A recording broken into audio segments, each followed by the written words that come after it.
चुनाव आयोग जो है बीजेपी का चेयर लीडर के तरह काम कर रहा है और ये लोकतंत्र के लिए, संविधान के लिए चुनाव आयोग कैंसर बनता जा रहा है. There is something fishy, and the person who has been selected also has a long association to our Union Home Minister.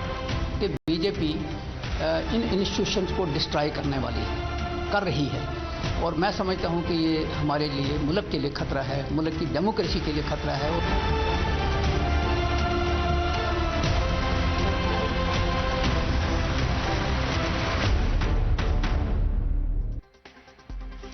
Hello, good evening. Thank you very much for joining us here on Times Now. This is Breaking Ground and I'm Hina Gambhir. Viewers, even before the elections, does the opposition feel it will lose? After successive losses to Modi, does Vipaksh think he is invincible? Has the third term of the NDA government at the centre and BJP managing to win Delhi elections after 27 long years rattled the Vipaksh so much that the ground now is being prepared for a possible defeat in the Bihar Assembly elections, which are due later this year? Otherwise, you tell me, viewers, why would RJD's Tejashwi Yadav call the Election Commission a cancer for democracy, a cheerleader for the BJP, a cancer for the Constitution? By the way, it is the same Election Commission under whose watch 9 Assembly elections and 1 Lok Sabha election was conducted in the last 1 year. And out of these Assembly elections, a lot were of course won by the Bharatiya Janata Party. We have seen how BJP won Haryana, Maharashtra, but then we also had elections in Jammu and Kashmir where, NC, which was in alliance with the Congress party, won the election. In Jharkhand, remember, JMM plus Congress were in alliance for the elections and they won the election. So is targeting EC a habit? Now, before 2024 Jharkhand polls, BJP controlling EC and bureaucracy is what Rahul Gandhi had said. However, when Congress and JMM won the Jharkhand polls, victory of Constitution. Now, this is what Rahul Gandhi had said after winning the elections. Why I pulled up this example specifically, viewers, because, we have seen a number of times leaders from various opposition parties targeting the constitutional bodies and EC specifically before the elections. And if they win the election, then they say it is the victory of the Constitution, it is the victory of the people. But even before elections happen, they say it is the BJP that's controlling the EC bureaucracy. And I've specifically taken this example because it is the recently concluded Jharkhand polls. Now, this is what Rahul Gandhi had alleged. Now, viewers, the question really is that how do we now interpret what Tejashwi Yadav of the RJD has said today? Is a ground being prepared for a defeat already? But why? The new election commissioner, viewers, checked into his new office today only. And it was Gyanesh Kumar's first day only in the election commission's office. Look at these pictures that we've got for you. It was his first day in the new EC office. And he already is being criticized for being a BJP cheerleader. The question is, at least give him a chance. Or is the BJP, BJP's victory, having an impact on the opposition so much that these kind of statements are being made? So let's get you top 5 questions at 5 o'clock that we are going to be asking this evening. Is the opposition targeting the Election Commission to hide its own failures? Is the cancer attack that has now come from the RJD exposes the desperation? Let's go to question number 2, viewers. And then, is abusing constitutional bodies Jai Samvidhan? Because remember, we have some people in the opposition specifically who call themselves saviors of the Constitution. Samvidhan bachao, Samvidhan khatre mein hai. But then, why are they abusing the constitutional bodies again and again? If opposition doubts process, then why is the opposition fighting polls is the question many are asking. And lastly, playing politics on the poll body only for some sympathy to prepare the ground for a possible defeat? That's the question that we're going to be asking on this debate, on Breaking Ground this evening. And joining us on the broadcast are my guests. We have Mukesh Tyagi, spokesperson of the Bharatiya Janata Party, Pattabhi Ram Komareddy, who is national spokesperson of the TDP, Advocate Kaushal Mungta, leader of the Congress Party, and Professor Bhuvan Bhaskar Joshi, national spokesperson of the Samajwadi Party. Good evening to all of you. Thank you very much for joining us here on Times Now. Advocate Kaushal Mungta, let me begin this discussion with you because RJD आप ही के साथ alliance में है, India block की अगर हम बात करें तो किस तरह से देखते हैं तेजस्वी यादव का ये जो बयान आया है, election commission is BJP cheerleader, election commission is like cancer. पहले तो मैं समझना चाहती हूँ, दर्शक भी थोड़ा समझना चाहते हैं, ये डायग्नोसिस करके कैसे पता चला कि कैंसर है? मतलब what is it that the RJD is trying to say really? देखिए हिना, सबसे पहले तो ये है कि जिस प्रकार से चुनाव आयोग को चयन करने की जो समिति बनाई गई है, जिस प्रकार से चयन किया जा रहा है चीफ इलेक्शन कमिश्नर का, हम उसका विरोध कर रहे हैं, विपक्ष उसका विरोध कर रहे हैं. अब अलग अलग तरीका हो सकता है अलग अलग पार्टी का विरोध करने का, पर कांग्रेस की तरफ से हमारा सिर्फ इतना स्टैंड है कि बाय रिमूविंग, है ना, और trying to keep the chief justice out of the appointment process, है ना, जो कि जिसको बोलते हैं कि इंडिपेंडेंट एंटिटी होता था आपका CGI, chief justice of India, है ना. तो गवर्नमेंट क्या कर रही है, क्लियरली बता रही है कि वो जो है कंट्रोल करना चाहती है चीफ इलेक्शन कमिश्नर के चुनाव को, है ना, और वो जो है बिल्कुल भी इसमें क्रेडिबिलिटी नहीं चाहती है, जबकि चीफ इलेक्शन कमीशन का काम होता है क्रेडिबिलिटी और विश्वसनीयता जो है बनी रहे और चुनाव जो है विश्वसनीयता के साथ देश के अंदर हो.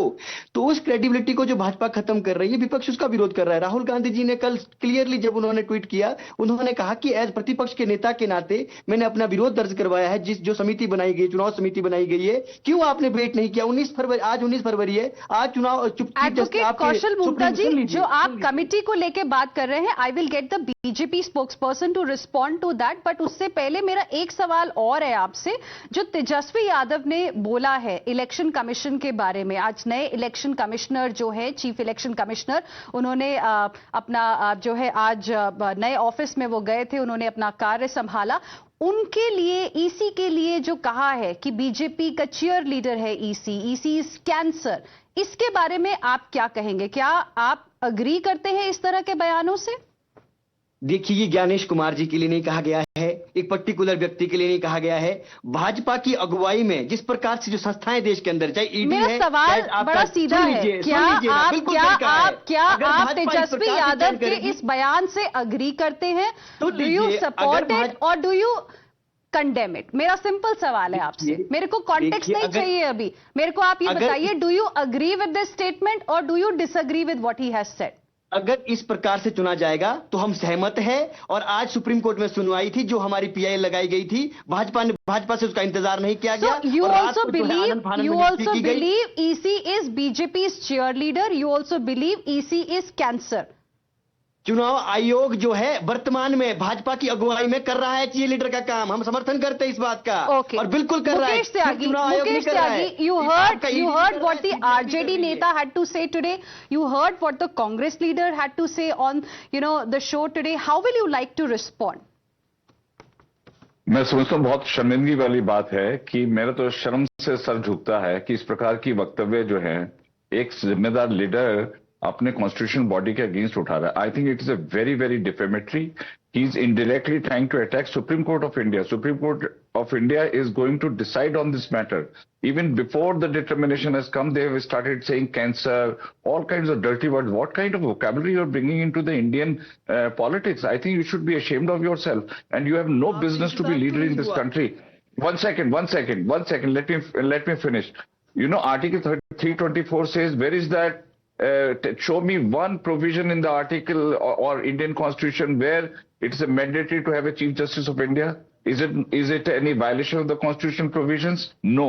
So why are you raising this issue? On the one hand, you say the Constitution is threatened when there is no provision supporting that there should not be any Chief Justice. It is not the matter of Chief Justice or no matter.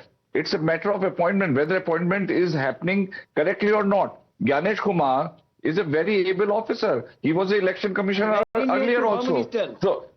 So if you have some issues relating to Gyanesh Kumar's conduct or his professional integrity, you can raise that issue, but you can't call it cancer. Cancer is a very bad word you are using against, and actually you are Pattabhi abusing Ram, Supreme and the Court. question really is that at least give him a chance. I mean, it was his first day in office today. At least give him a Hina ji, chance. बात Gyanesh Listen Kumar to की what he नहीं है। has to आप समझ say. क्यों नहीं रहे हैं बात को? बात पूरी चुनावी प्रक्रिया की है, बात ज्ञानेश कुमार जी की नहीं है, चुनावी प्रक्रिया की बात है। अरे क्या बुराई है ज्ञानेश कुमार जी में, ये तो बताइए कि किस बेसिस कौन पे आप कह रहा है ऑब्जेक्शन ज्ञानेश लगा कुमार रहे के हैं? बारे में? आप कैंसर, कौन कह रहा है अरे आप ज्ञानेश तो इलेक्शन, कुमार के बारे आपको में? तो अपॉइंटमेंट से भी प्रॉब्लम है। एडवोकेट कौशल मुंगता, सबसे पहला सवाल जो आपने उठाया है, जिस तरह से उनका अपॉइंटमेंट हुआ है, जिस तरह से उन्हें चुना गया है, आपको उससे भी तो प्रॉब्लम है। तो इवेंचुअली क्या आपको नए सीईसी से प्रॉब्लम है या नहीं, कहना गलत है क्या? Okay, I will come to you. I will come back to you, Advocate Kaushal Mungta. Let me also take the opening comments from my other guests. I'll come back to you. Pattabhi Ram, where do you stand on this?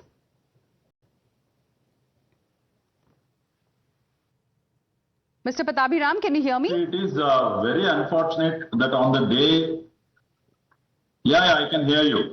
Go ahead. See, it is very unfortunate that on the day when the new chief derogatory comments are being passed by the party leaders in the opposition on this is not at all good practice in a democracy.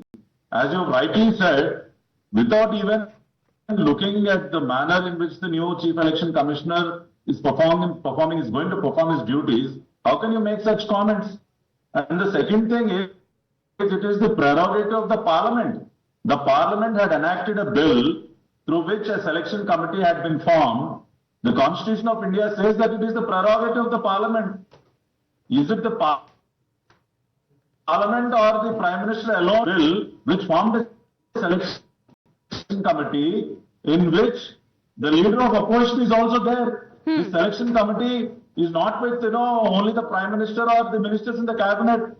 Even the LOP is also given a place in the selection committee. Okay. So where is the question of unfairness? Okay. Where is the question of not having transparency? Okay. So without acknowledging all this, how can you make such comments? Okay. How can you make these kind of comments? That's the question for you also, Professor Bhuvan Bhaskar Joshi. You heard what the Congress party has to say, what BJP, what TDP has to say. I want to first ask you, do you agree with what Tejashwi Yadav said today about the Election Commission, a cheerleader of the BJP? आज सबसे बढ़िया बात Bharatiya Janata party के जो मेरे काबिल प्रवक्ता साथी हैं, उन्होंने कहने का काम करा।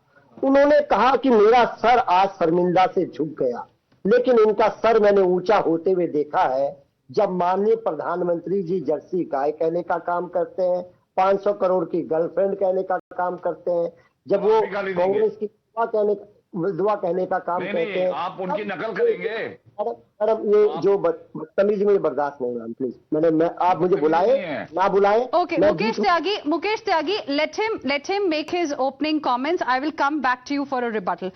Professor Bhuvan Bhaskar Joshi, बताइए आप क्या कह रहे हैं? जब इनका सर ऊंचा हो गया था, जब माननीय प्रधानमंत्री जी ने कहा था कांग्रेस की विधवा, 500 करोड़ की गर्लफ्रेंड, सुपन्ना खा एक एमपी को कहने का काम करा और मुसलमान आपका मंगलसूत्र चुन गया, तो इनका सर ऊंचा हो गया। 140 करोड़ देशवासियों का सर ऊंचा हुआ। एक बात बताइए प्रोफेसर साहब, प्रोफेसर जोशी, आप मुझे एक बात बताइए, क्या मैंने आपसे ये सवाल पूछा था? मैंने आपसे एक बड़ा सिंपल सवाल पूछा था। एक कमेंट आया है तेजस्वी यादव की तरफ से, जो आरजेडी के बड़े एक नेता हैं और लालू प्रसाद यादव के बेटे हैं। उन्होंने कुछ कहा है इलेक्शन कमीशन के बारे में। मैं आपसे जानना चाहती हूं कि क्या आप भी अग्री करते हैं जो उन्होंने कहा है, क्योंकि उसका जवाब अभी तक आपने नहीं दिया है। So I am asking you the question once again. अब मेरा आपका जवाब बनना अब बनता है, क्योंकि अच्छा। इनका सर ऊंचा नीचा मैं दोनों टाइम में देख चुका हूं। Okay. ठीक, अब आपका जवाब देता हूं। मैं आपको बताना चाहता हूं, ये जो पोस्ट है चीफ इलेक्शन कमिश्नर की, ये कैसे तय होती थी? इसमें माननीय प्रधानमंत्री जी होते थे, माननीय गृह मंत्री जी होते थे, विपक्ष के नेता होते थे, सीजीसी साहब होते थे। तो जो विरोध और पक्ष के लिए दो लोग भी हो सकते थे, लेकिन एक पक्षीय बना के जो कमजोर करने की, संवैधानिक संस्थाओं को कमजोर करने की भारतीय जनता पार्टी और माननीय प्रधानमंत्री, माननीय गृह मंत्री की जो मंशा है, वो मंशा दिखाई देती है। हम इसका विरोध करना चाहते हैं। हमें जो उसका सिलेक्शन सिस्टम है उसको कमजोर करके जो ये अपना मनपसंदीदा व्यक्ति को लेकर आए, उस पर आपत्ति। Quick response, Mukesh Tyagi. Then I have a question for both Advocate Kaushal Mungta as well as Professor Joshi. Mukesh Tyagi, There please is a respond. saying little knowledge is a dangerous thing. They should have challenged, the majority should not decide. They should challenge, the unanimity should be there in the election commission selection for the election, the selection commission. So now they are not challenging the basic, if that is the objection, that you see, one hand, they wanted Chief Justice to come in the selection panel. On the other hand, Rahul Gandhi himself there. So they could yesterday blame that even Supreme Court was influenced by the current dispensation. So they would even raise the objection with the Chief Justice. But now your Mr. Rahul Gandhi, leader of opposition, is there himself. He is watching the proceedings. So what are you trying to challenge? The opposition is completely confused. They don't know what are they challenging. Okay. If it is majority is the issue, then go and fight for the unanimity. You are not fighting for the unanimity. Okay. You are challenging. Now, Advocate Kaushal Mungta and Professor Bhuvan Joshi, I have one question for both of you. Firstly, BJP is saying opposition is confused, so I would like you to respond to that. And second question of mine is that आप कह रहे हैं कि transparency नहीं है, CJI क्योंकि इस committee का हिस्सा नहीं है, तो एक वन साइडेड कमेटी जो है हो गई है. तो आप मुझे ये बता दीजिए कि क्या विपक्ष ने कभी चीफ जस्टिस ऑफ इंडिया पर सवाल नहीं खड़े किए हैं क्या? If he was there, would you have not said the same thing? That is also another view of the BJP that has come today. How will you like to respond? Advocate Mungta first and then Professor Joshi. देखिए हिना, जो आप हमसे बुलवाना चाह रहे हैं हम वो नहीं कहेंगे. हम पार्टी को डिफेंड करना है. मैं कुछ नहीं बुलवाना चाह रही हूँ, मैं सिर्फ सवाल पूछ रही हूँ. मुंगता साहब, आप पहले तो ये बताइए कि आपको ऐसा क्यों लग रहा है कि I am putting words in your mouth, I am asking questions, I want you to respond. ये ना, आप हमें सुनते नहीं है. हमें भी आपसे थोड़ी सी एक शिकायत है, सुन लीजिए अब आप. जी. सुप्रीम कोर्ट में PIL दर्ज की गई है, ठीक है. कहां तो भाजपा को चाहिए था कि अर्ली हियरिंग के 19 तारीख को आज होनी थी सुनवाई, कि भाई जो पूरी चुनावी प्रक्रिया है चीफ इलेक्शन कमिश्नर को अपॉइंट करने की, उसको चैलेंज किया गया था कि कार्यपालिका केवल इसको चयन ना करे.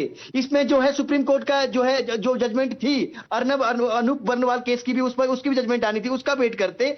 2 दिन की बात थी. राहुल गांधी ने सिर्फ इतना ही कहा. राहुल गांधी जी ने कहा कि सीजीआई को इसमें रख लीजिए, उन्हें मत हटाइए. इतनी सी बात थी. और आज 19 तारीख को हियरिंग थी कोर्ट के, सुप्रीम कोर्ट के अंदर, और इतना सा काम होना था. सीजीआई को तो नियुक्त होना ही था. सरकार आपकी भाजपा की थी. हम ये कह रहे हैं, हम ये नहीं कह रहे कि ज्ञानेश कुमार गलत है. तो मैं भाजपा के जो साथी कह रहे हैं कि हम कंफ्यूज है, हम कंफ्यूज नहीं है. आप देश को कंफ्यूज कर रहे हैं, लोकतंत्र को कमजोर कर रहे हैं. और एक जो है, मैं बनाना रिपब्लिक की बात करता हूं, ये चाइना बनाना चाह रहे हैं देश को, एक तरफा काम करके, लोकतंत्र की संस्थाओं को जो ध्वस्त करके. इस बात का हम विरोध कर रहे हैं. हम ज्ञानेश कुमार का विरोध नहीं कर रहे हैं. Okay. I will get Patabi Ram and Mukesh Tyagi to respond to that, but before that, Professor Bhuvan Joshi.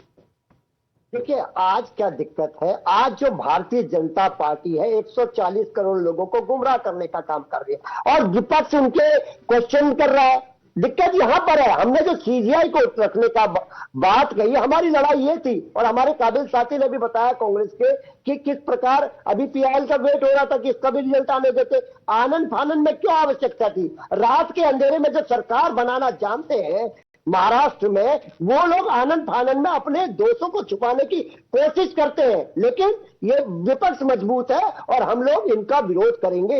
ये लोग जो आनंद फानंद में जो डिसीजन लिया है और उसको कमजोर करने की कोशिश कर रहे हैं. और हम लोग इकट्ठे क्यों हुए, मैं इनको याद दिलाना चाहता हूं. हम लोग इंडिया के लोग इकट्ठे हुए संविधान बचाने के लिए, लोकतंत्र बचाने के लिए, देश बचाने के लिए. एक सवाल और भी पूछा जा रहा है प्रोफेसर जोशी कि एक तरफ विपक्ष जो बात कर रहा है कि हम संविधान को बचाने के लिए इकट्ठा हुए हैं, वहीं दूसरी तरफ संविधान कि जो इंस्टीट्यूशंस हैं, जो कॉन्स्टिट्यूशनल बॉडीज हैं, उन पर आप बार बार सवाल उठाते हैं. और इसी भी बाय द वे उसी कॉन्स्टिट्यूशन का एक बहुत अहम पार्ट है. तो क्यों बार बार उन पे सवाल उठाए जाते हैं? आप इसका जवाब दीजिए. Professor Joshi, then advocate Mungta. जी, हम इस देश के, इस उत्तर प्रदेश के तीसरे नंबर की पार्टी है. हमारा काम है कि जब सत्ता पक्ष कोई गलत काम को करे, उसको जनता के बीच में ले जाने का. यही दिक्कत है. हम लोग लगातार, बात तो बिल्कुल ठीक है, आपकी बात बिल्कुल ठीक है, लेकिन प्रॉब्लम यह है कि जब इलेक्शन से पहले आप कुछ और बोलते हैं, इलेक्शन के बाद एकदम सुर बिल्कुल बदल जाते हैं।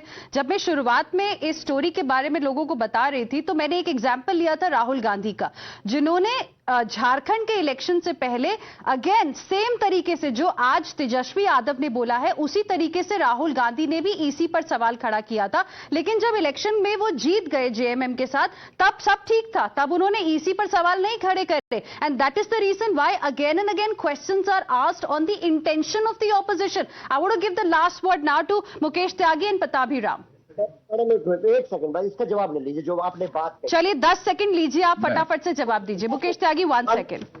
माननीय अखिलेश यादव पूरे देश में एकमात्र ऐसे नेता है जिन्होंने कहा था कि मैं 43 सीटें जीत के आए हम लोग। हमने कहा कि उन्होंने कहा कि जीतने के बाद भी मैं कह रहा हूं अगर मैं 80 की 80 सीटें जीत जाऊं तो भी मुझे आपत्ति है भी अब जो चुनाव बैलेट से होना चाहिए।